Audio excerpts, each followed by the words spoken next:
നമ്മളിന്ന് പാകം ചെയ്യാൻ പോകുന്നത് അമ്പഴങ്ങ അച്ചാറാണ്. നാടൻ രീതിയിൽ എങ്ങനെ എളുപ്പത്തിൽ നമുക്ക് രുചികരമായി അച്ചാർ പാകം ചെയ്യാമെന്ന് നമുക്ക് നോക്കാം. അച്ചാറിന് വേണ്ടിയിട്ടുള്ള ചട്ടി ചൂടായിട്ടുണ്ട്.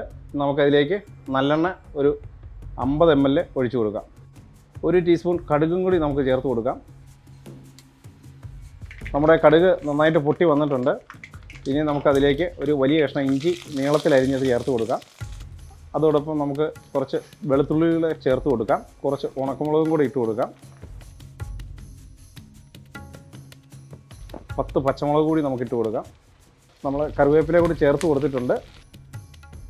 എല്ലാം ഒന്ന് നന്നായിട്ടൊന്ന് വഴന്ന് വരുന്ന വരെ നമുക്കൊന്ന് ഇളക്കി കൊടുത്തുകൊണ്ടിരിക്കാം. എല്ലാം നന്നായി മൂത്ത് വഴന്ന് വന്നിട്ടുണ്ട്. ഇനി നമുക്ക് 1 ടീസ്പൂൺ മഞ്ഞൾപ്പൊടി ചേർത്ത് കൊടുക്കാം. 4 ടീസ്പൂൺ മുളക് പൊടി കൂടി നമുക്ക് ചേർത്ത് കൊടുക്കാം. അച്ചാർ പൊടി കൂടി നമുക്ക് ചേർത്ത് കൊടുക്കാം. ഉലുവ പൊടിച്ച് ഒരു 2 ടീസ്പൂൺ നമുക്ക് ചേർത്ത് കൊടുക്കാം.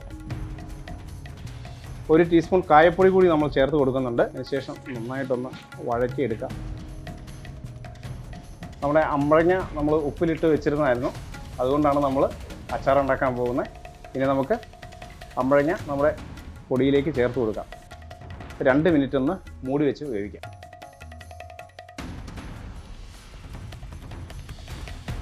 നമ്മുടെ അമ്പഴങ്ങ അച്ചാർ റെഡി ആയിട്ടുണ്ട്. അല്പം നല്ലെണ്ണ ഒഴിച്ച് നമുക്ക് വാങ്ങി വയ്ക്കാം.